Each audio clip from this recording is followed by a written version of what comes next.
Hello students, आज 12th class का हम नया चैप्टर स्टार्ट करते हैं जिसका नाम है बायोमोलिक्यूल्स। ठीक है, बायोमोलिक्यूल्स क्या होते हैं? ऐसे chemical substance, generally organic substance which are required for our body for the development and the maintenance. ऐसे ऑर्गेनिक और केमिकल सब्सटेंस जो हमारी बॉडी के ग्रोथ के लिए, मेंटेनेंस के लिए जरूरी होते हैं, they are known as biomolecules. So biomolecules क्या हैं? The chemical substance which are required for growth and development of our body। ठीक है, ऐसे केमिकल सब्सटेंस जो हमारी ग्रोथ और डेवलपमेंट के लिए रिक्वायर्ड होते हैं, they are known as biomolecules. और जनरली बायोमोलिक्यूल्स में कौन कौन आते हैं? जैसे आप कार्बोहाइड्रेट पढ़ते हो, कार्बोहाइड्रेट्स, प्रोटीन, वाइटामिन्स, ठीक है, न्यूक्लिक एसिड जिसमें आपके डीएनए, आरएनए आते हैं। These are all biomolecules। तो हमें इन्हीं बायोमोलिक्यूल्स के बारे में इस चैप्टर में डिस्कस करना है कि जो कि हमारी ग्रोथ और मेंटेनेंस के लिए जरूरी है। तो वन बाय वन मैं एक एक करके स्टार्ट करता हूं और सबसे पहले स्टार्ट करता हूं कार्बोहाइड्रेट को। ठीक है, तो लेट अस स्टार्ट कार्बोहाइड्रेट्स इन बायोमोलिक्यूल्स, जिसके बाद हम प्रोटीन को, विटामिन्स को और वेरियस जितने भी मैंने डीएनए और आरएनए के बारे में बताया है उनको स्टडी करेंगे। तो स्टार्ट करते हैं कार्बोहाइड्रेट्स। कार्बोहाइड्रेट्स, और जब आप कार्बोहाइड्रेट्स का नाम सुनते हो तो सबसे पहले आपके दिमाग में एक ही नाम आता है, that is known as glucose. ठीक है, क्या नाम आता है? ग्लूकोज। ग्लूकोज का फॉर्मूला आप 9th क्लास से पढ़ते हो, बल्कि उससे भी पहले, दैट इज C6H12O6। ठीक है, अगर मैं इसका स्ट्रक्चर बनाऊं C6H12O6 का, तो कितने कार्बन है इसमें? देखो कितने कार्बन है? 6 कार्बन है।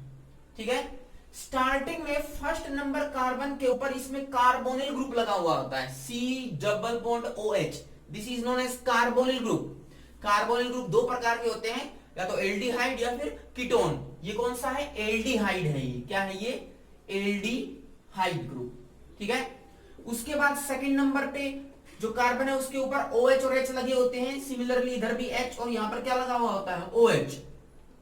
फोर्थ नंबर पे OH and this is H, this is your OH and this is H। और लास्ट में जो कार्बन बच गया, it is with CH2OH। This is the structure of glucose. समझ में आ रही है बात? C6H12O6 का। अब देखो, आप इस पूरे स्ट्रक्चर में देखोगे कि जो OH लगा हुआ है, this OH it is a functional group. और इस OH फंक्शनल ग्रुप जो होता है, इसके लिए हम एक वर्ड यूज करते हैं जो कि आप 11th क्लास में IUPAC नोमेनक्लेचर में पढ़ते हो, that is known as hydroxy. क्या नाम है? हाइड्रोक्सी। कितने हाइड्रोक्सी ग्रुप हैं? कितने OH ग्रुप हैं? 1 2 3 4 5, 5 OH ग्रुप हैं। सो जिसमें एक हाइड्रोक्सी ग्रुप हो तो नॉर्मल हाइड्रोक्सी हो जाता है, लेकिन जिसमें 2 3 4 5 या इससे ज्यादा हाइड्रोक्सी ग्रुप होते हैं तो उसे कंपाउंड को अपन बोलते हैं पॉलीहाइड्रोक्सी। क्या बोलते हैं अपन उसको? पॉलीहाइड्रोक्सी। तो देखो इसमें क्या क्या है? एल्डिहाइड ग्रुप भी है, कार्बोनिल ग्रुप जिसको अपन बोलते हैं, सेकेंडली इसमें पॉलीहाइड्रोक्सी ग्रुप भी है। नेक्स्ट केस देखो, 11th क्लास में मैंने आपको एक चीज कराई थी, कायरल कार्बन। कायरल कार्बन ऐसा कार्बन होता है जो कि डिफरेंट एटम से कनेक्टेड होता है। जैसे कि ये कार्बन देखो आप, इस कार्बन को जो सेकंड नंबर पे है, इसमें राइट हैंड साइड में OH लगा है, लेफ्ट हैंड साइड में H लगा है, ऊपर कौन सा ग्रुप है? C≡OH, एल्डिहाइड, और नीचे ये सारा ग्रुप लगा हुआ है। तो चारों के चारों जो ग्रुप्स हैं वो अलग अलग हैं। दैट मीन्स ये कार्बन कौन सा है? It is chiral carbon. कैसा है ये? Chiral carbon. ऐसे कार्बन जो कि जिसमें चारों के चारों ग्रुप अलग अलग लगे होते हैं, it is known as chiral carbon. उसी तरह ये भी कायरल कार्बन है, इसमें भी चारों ग्रुप अलग अलग लगे हैं। ये आप देखो, ये भी कायरल कार्बन है। 5th नंबर पे जो कार्बन है वो भी कायरल है, लेकिन यहां पर जो छठे नंबर पे कार्बन लगा हुआ है इसके अंदर दो एच लगे हुए हैं like this H and H, तो देखो दोनों एच एच सेम हो गए, इसका मतलब ये कायरल कार्बन नहीं है। बात समझ में आ गई? तो कितने कायरल कार्बन आपके पास इस केस में? 4। और जो ऐसे मॉलिक्यूल्स जिसमें कायरल कार्बन होते हैं दे मे बी ऑप्टिकली एक्टिव, वो ऑप्टिकली एक्टिव हो सकते हैं। ये मैंने आपको +1 में कराया है। क्या बताया मैंने? कायरल कार्बन ऐसे कार्बन होते हैं जो कि 4 डिफरेंट ग्रुप ऑफ एटम से जुड़े हुए हों, जैसे कि इस कार्बन में OH group H, C double bond OH और ये पूरा का पूरा ग्रुप जुड़ा हुआ है, तो ये कैसा कार्बन है? कायरल कार्बन है। और जो कायरल कार्बन होते हैं वो ऑप्टिकली एक्टिव हो सकते हैं। तो देखो इसमें तो कितने हैं? 4 कायरल हैं, तो इसमें ऑप्टिकली एक्टिव कंडीशन आ सकती है। सो इट इज ऑप्टिकली एक्टिव। ठीक है। सो अगर मैं आपको कार्बोहाइड्रेट की डेफिनेशन बताऊं तो क्या बनेगी? देखो ऐसे मॉलिक्यूल जो ऑप्टिकली एक्टिव हो, जिसमें पोलिन हाइड्रोक्सी और एल्डिहाइड या फिर कीटोनिक ग्रुप मिले, these are known as carbohydrates. क्या बोले? क्या बोला मैंने definition? The optically active polyhydroxy, aldehyde और कीटोन। इसमें जैसे केस में एल्डिहाइड मैंने दे दिया, जरूरी नहीं कि सिर्फ एल्डिहाइड हो, कीटोनिक ग्रुप भी हो सकता है, कार्बोनिल ग्रुप होना चाहिए। सो ऐसे optically active compound which are polyhydroxy, aldehyde and ketones are known as carbohydrates. तो मैं क्या बोलूंगा? ऑप्टिकली एक्टिव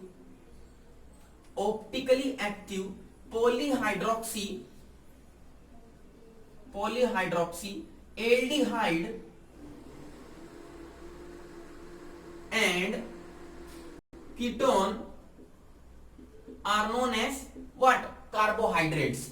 इससे आपको बेटर तरीके से समझ में आ गया होगा कि क्या कार्बोहाइड्रेट जनरली होते हैं। ठीक है। अब देखो ये जो कार्बोहाइड्रेट्स होते हैं they are also known as saccharides. इनको हम सैकेराइड्स भी बोलते हैं। सैकेराइड्स जो है वो एक ग्रीक वर्ड से लिया गया है जिसका नाम होता है सैकेरॉन। और इस सैकेरॉन का मतलब होता है स्वीट इन टेस्ट। ठीक है। क्या होता है? Sweet in test. कार्बोहाइड्रेट को एक नाम और से भी जाना जाता है which is known as saccharide, and saccharide जो होता है it is taken from a Greek word saccharon, and saccharon का मतलब क्या है? Sweet in taste. तो जो कार्बोहाइड्रेट्स हैं they are sweet in taste and that's why they are also known as what? Saccharides. ठीक है। थर्ड वन, ये जो कार्बोहाइड्रेट्स हैं they are also known as hydrates of carbon. Hydrates of carbon, इनको hydrates of carbon भी बोलते हैं। क्यों बोलते हैं हम इनको हाइड्रेट्स ऑफ कार्बन? वो देखो कैसे आपको ये पता लगेगा कि these are the hydrates of carbon. जैसे मैंने ग्लूकोज का फॉर्मूला लिखा C6H12O6, तो देखो आपको पता है कि इसमें H कितने हैं? 12, O कितने हैं? 6। अगर मैं इनसे वाटर बनाने की कोशिश करूं तो वाटर का फॉर्मूला कितना होता है? It is H2O। पर ऑक्सीजन कितने टाइम है? 6 टाइम्स। तो मैं इसको 6 से मल्टीप्लाई कर देता हूं तो आपके पास क्या आ जाएगा? इट इज C12H06 आ जाएगा, H12O6 आ जाएगा। ठीक है। तो इस ग्लूकोज के फॉर्मूले को मैं एक तरीके से और भी लिख सकता हूं, इट इज C6, फिर मैंने लिखा H2O वाटर एंड 6। बात समझ में आ रही है? C6 water and 6 same formula है बिल्कुल ऊपर के जैसा। तो ये क्या है? It is hydrated form. किसकी? कार्बन की। सो मैंने लिखा हाइड्रेट्स ऑफ कार्बन। इसका मतलब यही है कि जो ग्लूकोज मॉलिक्यूल है it can be represented in the form of hydrate which is hydrate of carbon. जैसे आप एक और एग्जांपल देखो, सुक्रोज का फॉर्मूला क्या होता है? C12H22O11। ठीक है। तो इसमें H2O कितने बनेंगे? H2O इसमें बनेंगे 11। कार्बन कितने हैं? 12। तो ये भी क्या है? एक हाइड्रेट है। H2O है, हाइड्रेट है। किसका? कार्बन का। So it is known as hydrate of carbon. ठीक है। अब देखो यहां पर जो कार्बन है उसके कितना नंबर है? 6। यहां पर भी कितने हैं? 6। दोनों तरफ सेम है। तो मैं अगर फॉर्मूला लिखूं तो इसमें क्या आएगा? CH2O। पर यहां पर देखो, यहां पर कार्बन कितने हैं? 12। यहां पर कितने हैं? 11। तो जरूरी नहीं है कि जितने कार्बन हो उतने ही वाटर के मॉलिक्यूल आएंगे। जितने कार्बन हो उतने ही वाटर के मॉलिक्यूल आएंगे। They may be same, they may be different. तो मैं लगा देता हूं CX and H2OY। This is the general formula of carbohydrate, it is CxH2OY, जिसमें कार्बन और वाटर के मॉलिक्यूल्स का अमाउंट सेम भी हो सकता है और डिफरेंट भी। ये जो आपके पास x है, it is may be equal to y और x may not be equal to y। जैसे ग्लूकोज के केस में इक्वल आया है, पर सुक्रोज के केस में इक्वल नहीं आया। तो मैंने क्या बोला, कार्बोहाइड्रेट्स क्या है, these are the polyhydroxy optically active aldehyde compounds. Second thing, they are also known as saccharides because they are obtained from a Greek word saccharon, जिसका मतलब होता है स्वीट इन टेस्ट। और third one, they are also known as hydrates of carbon, क्योंकि मैंने glucose और sucrose के molecule को वाटर की फॉर्म में लिखने की कोशिश की। ठीक है, नेक्स्ट देखो, इसके बाद हम स्टार्ट करते हैं क्लासिफिकेशन। कैसे इन कार्बोहाइड्रेट्स को हम अलग अलग क्लास में डिवाइड करते हैं, कैसे हम इनको क्लासिफाई करते हैं। तो let us start the classification of carbohydrates. So classification of carbohydrates, या फिर मैं बोलूं पॉलीसैकेराइड्स या सैकेराइड्स। कार्बोहाइड्रेट की क्लासिफिकेशन, 3 क्लासिफिकेशन आपको स्टडी करनी है। फर्स्ट है on the basis of hydration या hydrolysis. On the basis of hydrolysis, hydrolysis का मतलब होता है पानी डालना।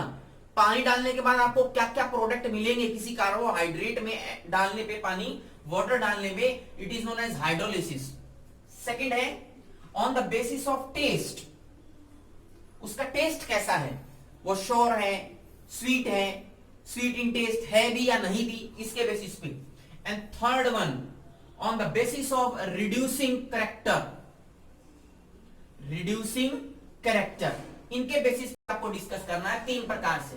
तो फर्स्ट मैं स्टार्ट कराता हूं, that is on the basis of hydrolysis.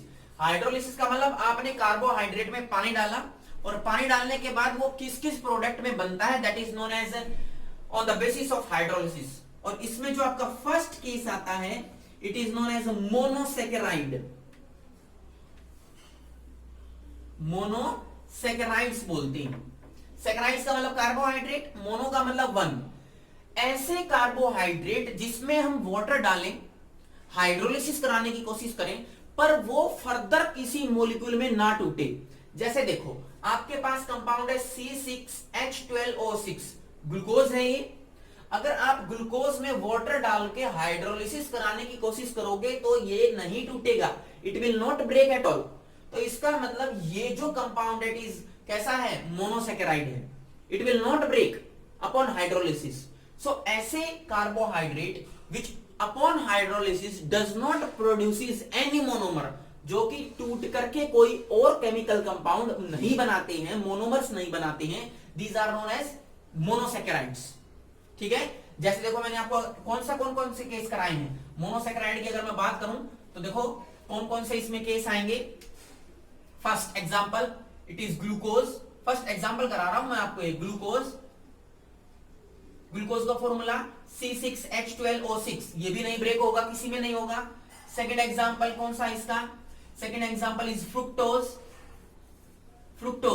जिसको आप फ्रूट शुगर भी बोलते हो, इसका भी फॉर्मूला सेम है C6H12O6।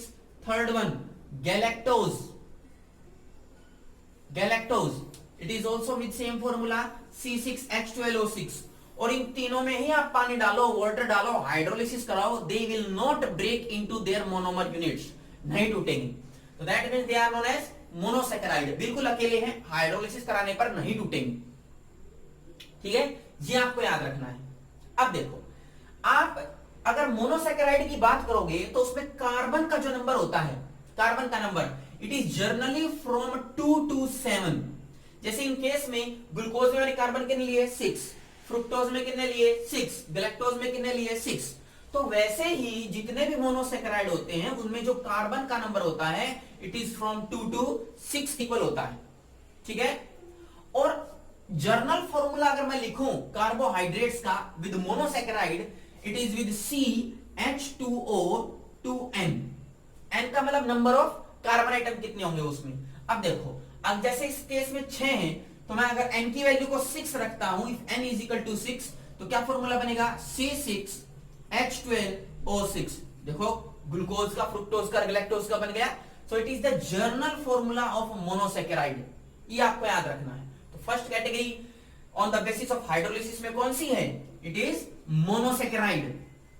सेकंड में आपको कराता हूं, second one B, it is known as oligosaccharide. Oligosaccharide, oligosaccharide का मतलब ये होता है कि आपके पास कोई कंपाउंड है, ऑर्गेनिक कंपाउंड कार्बोहाइड्रेट ए, अगर आपने उसका हाइड्रोलिसिस कराया, उसमें वाटर डाला, तो उसके बाद वो टूटेगा और कितने मोनोमर बनाएगा? इट इज फ्रॉम 2 to 10, 2 से लेकर के 10 मोनोमर बनाना चाहिए। बात समझ में आ रही है? जो ऊपर वाले हैं मोनोसेकेराइड, इनको मैंने वाटर में ऐड किया तो किसी भी मोलिक्यूल्स में नहीं टूटते हैं, पर जो डाइसेकेराइड है, सॉरी ओलिगोसेकेराइड है, जब इसमें मैं हाइड्रोलिसिस कराऊंगा तो 2 से लेकर के 10 मोनोमर यूनिट बनाएंगे। जैसे देखो सबसे अच्छा एग्जांपल है इसका सुक्रोज।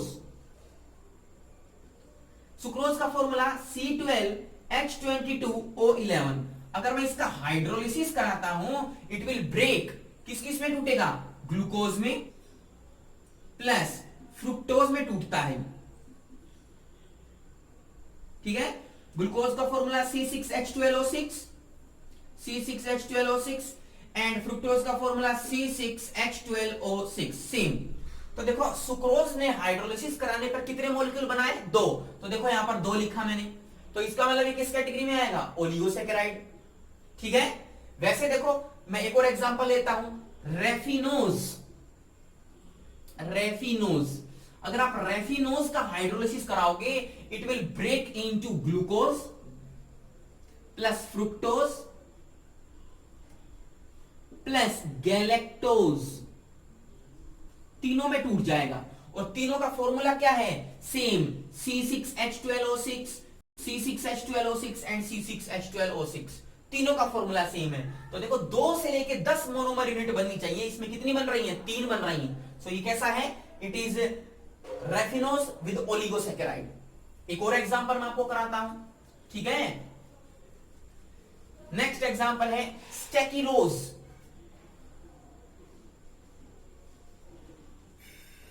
इसमें क्या होता है, जब आप इसको हाइड्रोलिसिस कराते हो H2O के साथ, what will happen? It will produce glucose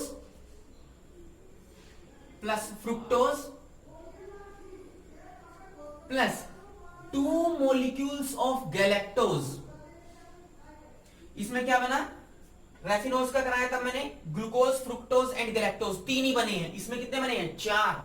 तो देखो ग्लूकोज, फ्रक्टोज और 2 मोलिक्यूल्स ऑफ गैलेक्टोज, तो 2 से 10 के बीच में बनने चाहिए, कितने बन रहे हैं? 4। तो ये भी किस कैटेगरी में आएगा? ओलिगोसेकेराइड में आएगा। बात समझ में आ रही है? अब यहां पर आओ आप फिर से सुक्रोज में। सुक्रोज टूटने के बाद कितने मॉलिक्यूल्स बना रहा है, कितने मोनोमर बना रहा है? 2। तो ओलिगोसेकेराइड की कैटेगरी में तो आएगा, पर कितने मोनोमर बनाए? 2। That's why it is known as a disaccharide. ठीक है, इसको हम डाइसेकेराइड भी बोलेंगे। डाइसेकेराइड का मतलब 2 बना रहा है। इससे पहले मैंने कौन सी कराए थे? मोनोसेकेराइड, जो टूट ही नहीं रहे थे। ये कितने में टूट रहे हैं? 2 में। That's why they are known as disaccharide. Simple. ये वाला भी ओलिगोसेकेराइड है, कितने में टूट रहा है? 3 में। तो इसको क्या बोलेंगे? Trisaccharide. So it is trisaccharide. ऊपर वाले केस में आओ, कितने में टूट रहा है? 4 में। और 4 में टूटेगा तो इसको क्या बोलेंगे? टेट्रासेकेराइड। ठीक है, इसका मतलब ये हुआ जो ओलिगोसेकेराइड है उसको भी हम क्लासिफाई कर सकते हैं किस किस में? डाइसेकेराइड में। 3 है तो ट्राइसेकेराइड में। 4 में टूट रहा है तो टेट्रासेकेराइड में। 5 में टूटेगा तो पेंटा। 6 में तो हेक्सा, हेप्टा, ऑक्टा, नॉन और डेकासेकेराइड में हम इसको डिवाइड कर सकते हैं। पर आपके सिलेबस में इतने ज्यादा ब्रॉड क्लासिफिकेशन नहीं है, आपको जर्नली बस डाइसेकेराइड, ये ट्राई और टेट्रा के ही एग्जाम्पल 1-2 याद रखने। ठीक है, अब हम इसको थोड़ा सा डिस्कस करते हैं ब्रॉड लेवल पे। फिर से आते हैं सुक्रोज की केस में। देखो सुक्रोज को मैंने डिसोसिएट किया, C12H22O11, क्या बना? Glucose plus fructose, C6H12O6। अब दोनों को जोड़ो, अगर आप दोनों के फॉर्मूला को जोड़ोगे, C6H12O6 प्लस C6H12O6। इसका मतलब क्या हुआ, जब दोनों को जोड़ो, देखो C कितने आए 12, H कितने आए 24, O कितने आए 12, पर ये तो सुक्रोज का फॉर्मूला नहीं है। फॉर्मूला क्या है, C12H22O11 है। इसका मतलब ये फॉर्मूला बनना चाहिए था, पर बना नहीं। दोनों को जोड़ने से क्या हो गया, कंडीशन डिवाइड हो गई। क्या हो गया, इसमें से मैंने वाटर मॉलिक्यूल का लॉस कर दिया। क्या कहना चाह रहा हूं मैं, जब मैंने ग्लूकोज को फ्रुक्टोज से कंबाइन कराया C6H12O6 के दो मॉलिक्यूल को जोड़ा, तो क्या बना, सुक्रोज। पर जब सुक्रोज बनेगा तो क्या लॉस करेगा, वाटर का मॉलिक्यूल लॉस करेगा। दोनों केस याद रखो, सुक्रोज में वाटर डालोगे तो ये दोनों बनेंगे, और इन दोनों में वाटर का रिमूवल कराओगे, इन दोनों से वाटर को हटाओगे तो फिर से सुक्रोज बन जाएगा।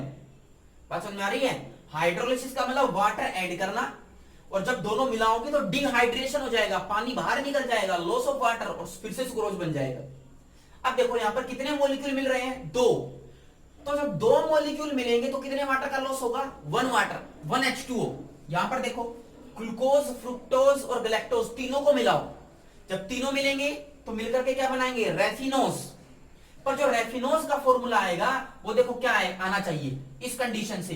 क्या क्या लिया, C6H12O6।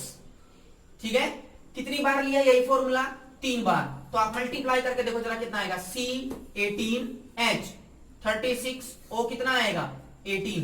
फॉर्मूला रेफिनोज का ये आना चाहिए, पर आएगा क्या, कितने वाटर के मॉलिक्यूल लॉस होंगे, 3 मॉलिक्यूल कंबाइन कर रहे हैं, कितने लॉस होंगे, 2। जितने मॉलिक्यूल आपस में कंबाइन करते हैं उससे एक कम लॉस होता है, वाटर का लॉस होगा ना। हाइड्रोलिसिस कराओगे वो अलग चीज है। हाइड्रोलिसिस में हम बड़े मॉलिक्यूल को छोटों में तोड़ते हैं by the addition of water. In case में हम 3 को जोड़ रहे हैं by the removal of water. Water का लॉस करेंगे, 3 जुड़ रहे हैं तो कितने वाटर का लॉस होगा, 2 का, -2H2O। अब 2H2 का मतलब कितने हाइड्रोजन कम कर दूं मैं, बताओ जरा, कितने हाइड्रोजन कम करूं, 4 तो C18H कितना आएगा, 4 हाइड्रोजन कम कर दो, 32O। कितना कम करना है, 2 O कम कर दिया मैंने, 16। So this is the formula of what, raffinose. ठीक है, मैंने पहले क्या किया, ग्लूकोज को 3 टाइम्स मल्टीप्लाई किया, 18 36 18, और उसमें से 2 मॉलिक्यूल लेस कर दिए वाटर के। यहां पर जहां में मैंने टेट्रासैकराइड कराया, कितने मॉलिक्यूल्स को ऐड किया, 4 का, 4 मॉलिक्यूल्स ऐड किए तो कितने वाटर का लॉस होगा, 3 वाटर। जब इसका फॉर्मूला लिखोगे तो 3H2O को माइनस करोगे आप। तो आप प्रैक्टिस करना और कोशिश करना कि आप इस टेट्रासैकराइड का फॉर्मूला क्या आएगा लास्ट में। क्या करना है, simple, 4 into C6H12O6 and -2 times of what, H2O. This is your formula of स्टेकिलोज। समझ में आ रही है। तो ये जितने भी मैंने, these are ओलिगोसैकेराइड, जो कि 2 से लेकर के 10 नंबर ऑफ मॉलिक्यूल्स में टूट सकते हैं। आगे मैं आपको कराता हूं third category of, on the basis of hydrolysis classification, it is known as polysaccharide. कौन सी है, पॉलीसैकेराइड। देखो जरा, पॉलीसैकेराइड में क्या होता है, it is the third category which is known as a polysaccharide. Poly का मतलब लार्ज, ऐसे मॉलिक्यूल जिसमें वाटर डालें, हाइड्रोलिसिस कराएं तो आपको large number of molecules provide कराएं, मोनोमर प्रोवाइड कराएं, these are known as polysaccharides. जैसे आप सेलुलोज लेते हो, जब इसका हाइड्रोलिसिस कराओगे, हाइड्रोलिसिस वाटर डालोगे तो आपको लार्ज नंबर ऑफ क्या मिलेंगे, glucose, large number of glucose मिलेंगे। और जब आप पॉलीसैकेराइड का हाइड्रोलिसिस कराते हो तो आपको करीबन 300 से लेकर के 1000, from 300 to 1000 molecules of monomer मिलते हैं। इसका मतलब आप सेलुलोज का हाइड्रोलिसिस कराओगे तो आपको करीबन 300 से लेकर के 1000 मॉलिक्यूल्स किसके मिल जाएंगे, ग्लूकोज के मिल जाएंगे। तो ऐसे को हम क्या बोलते हैं, पॉलीसैकेराइड। Next example, starch. ये आपको प्लांट में मिलता है, ठीक है।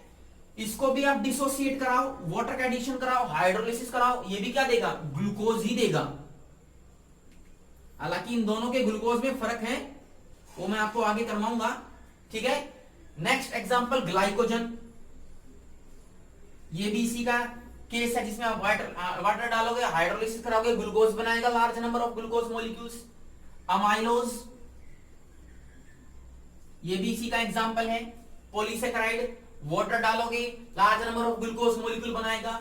अमाइलोपेक्टिन,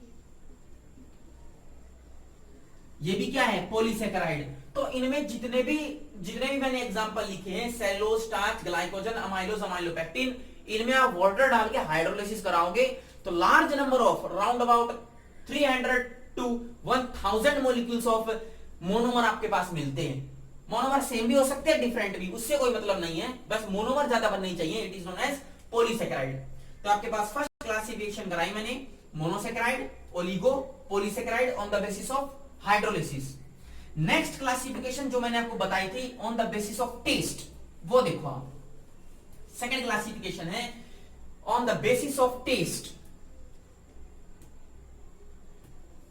टेस्ट के बेसिस पे, टेस्ट दो प्रकार का हो सकता है कार्बोहाइड्रेट का, may be sweet in test और दूसरा सेकंड नॉन स्वीट।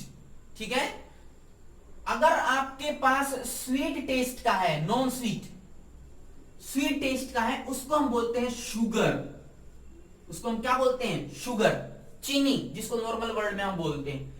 लेकिन अगर आपको नॉन स्वीट टेस्ट का है, उसको आप चखने पे स्वीट नहीं आ रहा टेस्ट में, it is known as non sugar. तो टेस्ट के बेसिस पे दो पार्ट्स में डिवाइड किया गया। First one is known as sugar and second one is known as non sugar. अगर वो टेस्ट करने में स्वीट है, it is known as sugar. अगर स्वीट नहीं है, then it is known as non sugar. जैसे सिंपल सा एग्जांपल है, शुगर जो कि स्वीट होती है, it is C6H12O6 glucose molecule, sweet होता है। C12H22O11, ये सुक्रोज है, चीनी है, जो कि स्वीट होती है, इसको क्या बोलेंगे, शुगर। लेकिन नॉन शुगर, नॉन शुगर का एग्जांपल जितने भी मैंने पॉलीसेकेराइड कराए, जैसे स्टार्च, सेल्यूलोज, ठीक है, अमाइलोज, अमाइलोपेक्टिन, ये सारे के सारे क्या है, नॉन शुगर। क्यों? क्योंकि ये स्वीट टेस्ट नहीं शो करते। तो on the basis of test में दो में डिवाइड किया, sugar and non sugar. Sugar are the biomolecules, or we can say carbohydrates, or we can say the saccharides which are sweet in taste, and the non-sugar are non-sweet in taste. ठीक है, next तीसरी classification हम study करते हैं, जिसको मैंने बताया था on the basis of reducing agent या फिर on the basis of reducing character. Third type, that is reducing nature के बेसिस पे, रिड्यूसिंग नेचर। इसको दो पार्ट्स में डिवाइड करते हैं on the basis of reducing nature. First one is known as reducing sugar, reducing sugar, and second one is known as non reducing sugar, non reducing sugar, reducing और non reducing. अब reducing non reducing का क्या मतलब है? जब मैं organic chemistry आपको कराऊंगा तो मैं कुछ आपको ऑक्सीडाइजिंग सब्सटेंस बताऊंगा, जैसे टोलेंस रिएजेंट, टोलेंस रिएजेंट, एक और देखो Fehling solution. These are oxidising agent. ये क्या है? ऑक्सीडाइजिंग एजेंट है ये। ठीक है, एक बीकर लो, उसमें आप शुगर डालो, कोई भी कार्बोहाइड्रेट डालो, सपोज करो मैंने कार्बोहाइड्रेट कोई भी लिया, ग्लूकोज लिया, उसके अंदर ये ऑक्सीडाइजिंग एजेंट डालो। कौन कौन से? या तो टोलेंस रिएजेंट या फेलिंग सॉल्यूशन। क्या होते हैं टोलेंस रिएजेंट, फेलिंग सॉल्यूशन? ये मैं आपको करवाऊंगा ऑर्गेनिक केमिस्ट्री में, इसको अच्छे से डिस्कस करेंगे। अभी बस इतना याद रखो, they are the oxidising agent. जब हम किसी भी कार्बोहाइड्रेट को, जो भी मैंने लिए, glucose, fructose, monosaccharide, polysaccharide, oligosaccharide, इस बीकर में डाला और ऊपर से ऑक्सीडाइजिंग एजेंट डाला। ऑक्सीडाइजिंग एजेंट का मतलब होता है ऐसा सब्सटेंस जो दूसरे का क्या करे, ऑक्सीडेशन, खुद का क्या करेगा, रिडक्शन। तो जब हम टोलेंस रिएजेंट को इसमें डालेंगे तो इस कार्बोहाइड्रेट का क्या हो जाता है, ऑक्सीडेशन, और इस केमिकल सब्सटेंस टोलेंस रिएजेंट और फेलिंग सॉल्यूशन का क्या हो जाएगा, रिडक्शन। बात समझ में आ रही है? ऑक्सीडाइजिंग एजेंट है, कार्बोहाइड्रेट का ऑक्सीडेशन करेगा और खुद का क्या कर लेगा, रिडक्शन। तो रिड्यूसिंग शुगर वो होती है ऐसी शुगर जिसको हम इनऑक्सीडाइजिंग एजेंट, टोलरेंस रिएजेंट और फेलिंग सॉल्यूशन से रिएक्ट कराएं, तो इनको वो क्या कर दें, रिड्यूस। अगर रिड्यूस करती तो है, दोनों में रिएक्शन हो गई, इसका ऑक्सीडेशन हो गया कार्बोहाइड्रेट का, और इनका क्या हो गया, रिडक्शन, उस शुगर को हम क्या बोलेंगे, रिड्यूसिंग शुगर। क्या बोलेंगे हम उसको, रिड्यूसिंग शुगर। और रिड्यूसिंग शुगर को पहचान करने का सबसे अच्छा तरीका यह है कि उस शुगर में फ्री एल्डिहाइड ग्रुप या फ्री कीटोनिक ग्रुप होगा, लाइक दिस। अगर किसी मॉलिक्यूल में फ्री एल्डिहाइड या कीटोनिक ग्रुप है तो वो कैसी होती है, रिड्यूसिंग शुगर होती है। क्यों? क्योंकि ये जो केमिकल सब्सटेंस मैंने लिए these are the oxidising agent, वो जब इन दोनों से रिएक्ट कराएंगे एल्डिहाइड या कीटोन से, तो इनका ऑक्सीडेशन हो जाएगा और ये कार्बोक्सिलिक एसिड में कन्वर्ट हो जाते हैं। किसमें कन्वर्ट हो जाते हैं, कार्बोक्सिलिक एसिड में। समझ में आ रही है बात? तो आप देखो, मैंने अभी ग्लूकोज का स्ट्रक्चर आपको कराया, उसमें कौन सा ग्रुप था, C डबल बॉन्ड OH। इसका मतलब वो कौन सा शुगर है, रिड्यूसिंग शुगर। तो रिड्यूसिंग शुगर वो शुगर होती है जो इन दोनों रिएजेंट को, इन रिएजेंट का क्या करा दे, reduction. So the sugar which can reduce the tolerance reagent and Fehling solution are known as reducing sugar। और इसका सबसे अच्छा एग्जांपल कौन सा है रिड्यूसिंग शुगर का, जितने भी मैंने आपको मोनोसेकेराइड कराए हैं, all monosaccharides are known as reducing sugar। क्यों? Because they contains what, either aldehyde group और कीटोन ग्रुप फ्री स्टेट में, और इनकी वजह से ये दोनों रिएक्ट करेंगे और रिएक्शन होगी, इनका ऑक्सीडेशन हो जाएगा, इन दोनों केमिकल्स का रिडक्शन हो जाएगा, तो उनको क्या बोलेंगे, रिड्यूसिंग शुगर। तो जितने भी मोनोसेकेराइड हैं दीज आर रिड्यूसिंग शुगर। समझ में आ रही है? सेकंड केस और एग्जांपल देखो, जितने भी मैंने आपको डाइसेकेराइड कराए हैं, डाइसेकेराइड, वो सारे के सारे कैसे हैं, रिड्यूसिंग शुगर, सिर्फ एक को छोड़ के, which is known as sucrose. Sucrose किसमें होता है, it is non reducing sugar. ठीक है, सुक्रोज। देखो मैंने क्या बताया, जितने भी मोनोसेकेराइड हैं वो किस कैटेगरी में आएंगे, रिड्यूसिंग शुगर। जितने भी डाइसेकेराइड हैं वो किस कैटेगरी में आएंगे, रिड्यूसिंग शुगर में। All disaccharide except one and which is sucrose. Sucrose किसमें होता है, नॉन रिड्यूसिंग में। मैं आपको करवाऊंगा सुक्रोज क्या होता है। एक्चुअल में सुक्रोज को हम तोड़ेंगे तो दो चीजें बनेंगी ना, एक तो बनेगा ग्लूकोज और दूसरा क्या बनेगा, फ्रुक्टोज। इसमें कौन सा ग्रुप होता है, एल्डिहाइड। फ्रुक्टोज में कौन सा ग्रुप होता है, कीटोन। ये मैं आपको करवाऊंगा बाद में, पर ये दोनों मिल जाते हैं तो फ्री एल्डिहाइड और कीटोन ग्रुप अवेलेबल नहीं हो पाता सुक्रोज में, दोनों जुड़ जाते हैं। ठीक है, और दोनों जुड़ जाएंगे तो ना तो फ्री एल्डिहाइड ग्रुप होगा ना कीटोन, तो ये किस कैटेगरी में आएगा, सुक्रोज में आएगा, that is non reducing sugar. और एग्जांपल देखो इसका, ऑल पॉलीसेकेराइड किस में आते हैं, नॉन रिड्यूसिंग शुगर, क्योंकि इन पॉलीसेकेराइड में कोई भी मॉलिक्यूल ऐसा नहीं है जिसके अंदर फ्री एल्डिहाइड और कीटोन ग्रुप हो। तो ये एग्जांपल आपको याद रखने हैं कि रिड्यूसिंग शुगर कौन से होते हैं, ऐसी sugar which can reduce tolerance reagent and Fehling solution. Example, all monosaccharide, all disaccharide except sucrose. Sucrose is a non reducing sugar because in sucrose free aldehyde and ketone group is absent, and in the last all polysaccharides are non reducing sugar क्योंकि उनमें free aldehyde ketone group नहीं होता। तो ये मैंने आपको general basis कराया आज, जिसमें आपने कार्बोहाइड्रेट को पढ़ा, क्या मतलब होता है, क्या उसकी क्लासिफिकेशन है, ओलिगोपोलीसेकेराइड, मोनोसेकेराइड में मैंने क्लासिफाई किया, फिर मैंने on the basis of taste classify किया, on the basis of reducing character classify किया। नेक्स्ट टाइम हम जो है इससे आगे का चैप्टर आपके सामने लेके आएंगे, टॉपिक सामने लेके आएंगे, जिसमें हम ग्लूकोज का स्ट्रक्चर और उसकी केमिकल रिएक्शन को करेंगे। तब तक आप इसको स्टडी कीजिए। Thank you.